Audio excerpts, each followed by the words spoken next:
Alright, so single pen picking. A lot of people with single pen picking, or picking in general, tend to, say, oh, start with a Master 3, start with a Master 5, start with, one of these simple laminated uh, Master locks. And in my opinion, yes, they are exceedingly kind of easy locks to open. Watch me not be able to get it open on camera just because, I'm kind of being arrogant. But people say that they're extremely easy locks, they're extremely insecure locks. There's, video of people opening them with, everything from zip ties to, a Butterfinger BB or whatever.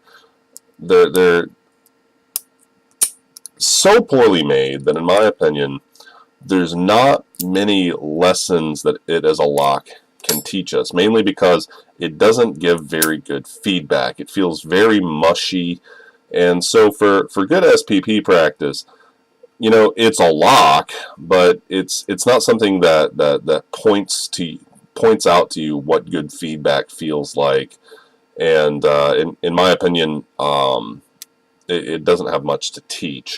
So for a lock that can teach us things, I suggest the Master number 140.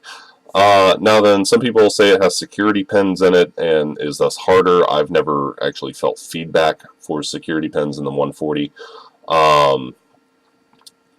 What I have felt is extremely exaggerated feedback for that's extremely good for understanding single pen picking. So when you start out with single pen picking, I mean, obviously, one of the first things that we need to kind of figure out is, what do individual pins feel like? And one way we can do that is just kind of inserting our hook into the lock and sweeping the pin stack to see, up 4, 3, 2, 1. And, just kind of do that over and over to see, okay, what do pins feel like? Moving on from there, we should do it under tension. And at this point, we're starting to pick a lock.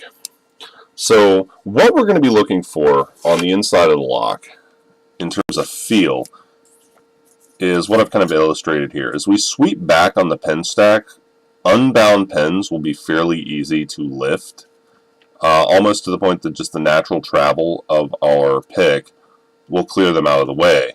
When we encounter the binding pen, though, it's going to feel like just a column in our way, and it may even push our pick, down, or we'll have to move the pick to get out of the way of it. And as we continue, we'll have unbound pens again on the other side. So what that looks like, live, I put the lock under tension so at least one pin is bound, and as I sweep back, you can kind of see it right there.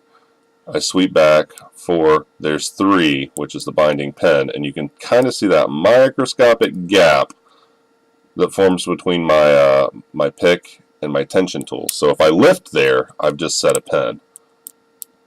And I sweep again, finding that same gap at number 1. And then 4, and then 2. And there's the open, because this is a 4-pin lock. But you can kind of see that gap that forms when the locks when we encounter the binding pin, because that bound pin can't move to accommodate our pick, so our pick has to move. And let's see if I can get focus on that gap that forms. So I'm closed, and then the gap.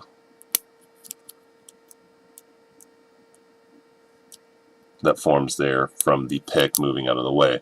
And it's very difficult to convey, feedback over camera, but that's basically what you're looking for, is that feeling of the pen doesn't want to move.